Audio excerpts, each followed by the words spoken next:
मुंबई के एक बहुत ही मशहूर कॉलेज से जुड़ी एक ऐसी शहरी कहानी है जिसने कितनों की नींदें उड़ा दी हैं। चलिए आज इसी डरावनी कहानी की हर परत को खोलते हैं। सब कुछ शुरू होता है बस इसी एक दावे से। ये मानना है मुंबई के जुहू में एसएनडीटी गर्ल्स कॉलेज के स्टूडेंट्स का अपनी ही कॉलेज की एक पुरानी वीरान इमारत के बारे में। ये कॉलेज आज भी चल रहा है, काफी फेमस है। लेकिन इसी कॉलेज के कैंपस में एक और बिल्डिंग है, एक खंडर, और सारी कहानी, सारा डर इसी जगह से जुड़ा है। तो सीन कुछ ऐसा है, जगह है मुंबई का Juhu SNDT girls college. College के अंदर ही एक पुरानी वीरान बिल्डिंग है जो अब बिल्कुल खंडर हो चुकी है, और स्टूडेंट्स का मानना है कि वहां एक औरत की आत्मा रहती है। और सबसे अजीब बात, रात के सन्नाटे में वहां से अजीब अजीब आवाजें गूंजती हैं।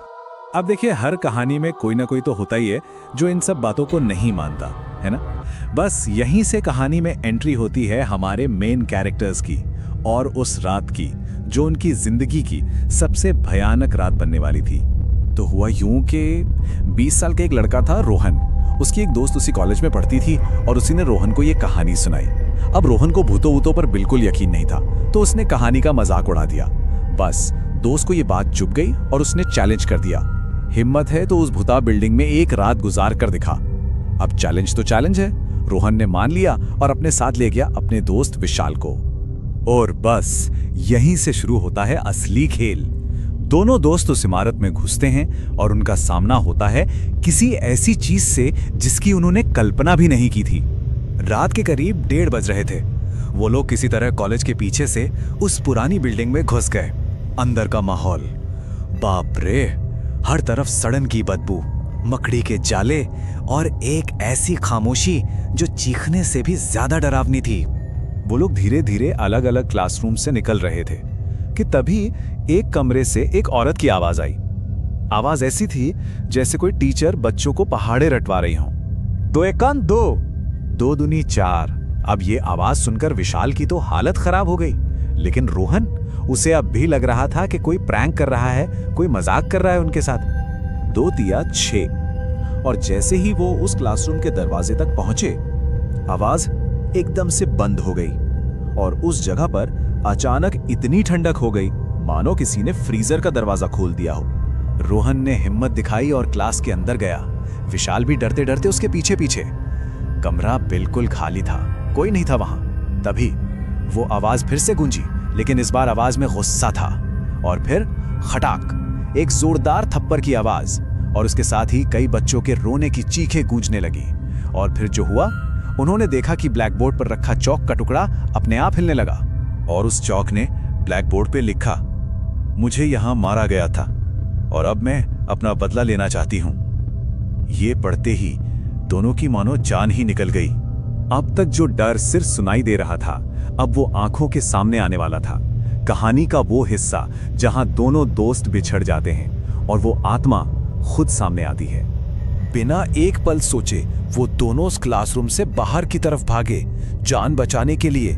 लेकिन जैसे ही रोहन बिल्डिंग से बाहर निकला, उसने देखा विशाल उसके साथ नहीं है। उसकी नजर ऊपर पहली मंजिल की खिड़की पर गई और उसने देखा विशाल अंदर फंसा हुआ है, रो रहा है और खिड़की पीट रहा है।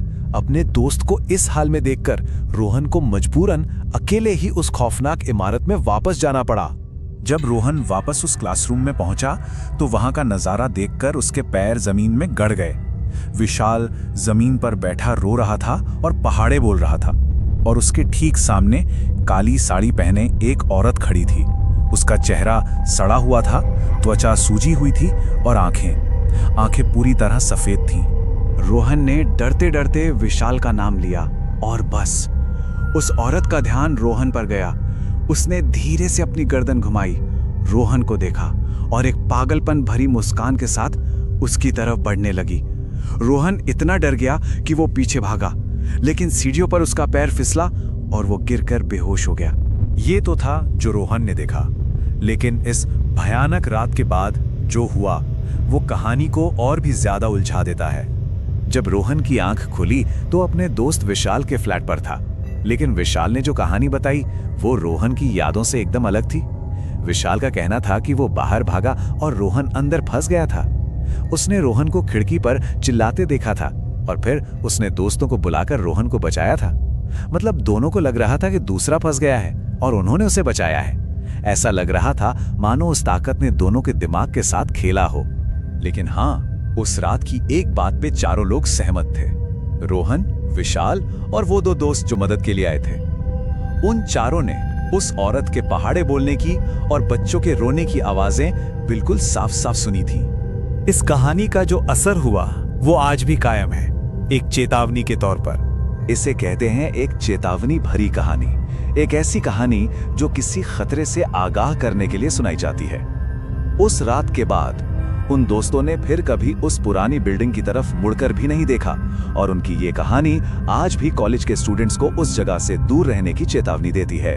तो सवाल आज भी वही है, क्या उस टीचर की आत्मा बदला लेने के लिए आज भी एसएनडीटी कॉलेज के उन वीरान गलियारों में भटक रही है? खैर, इसी तरह की और भी दिलचस्प कहानियों को जानने के लिए सब्सक्राइब करना ना भूलें।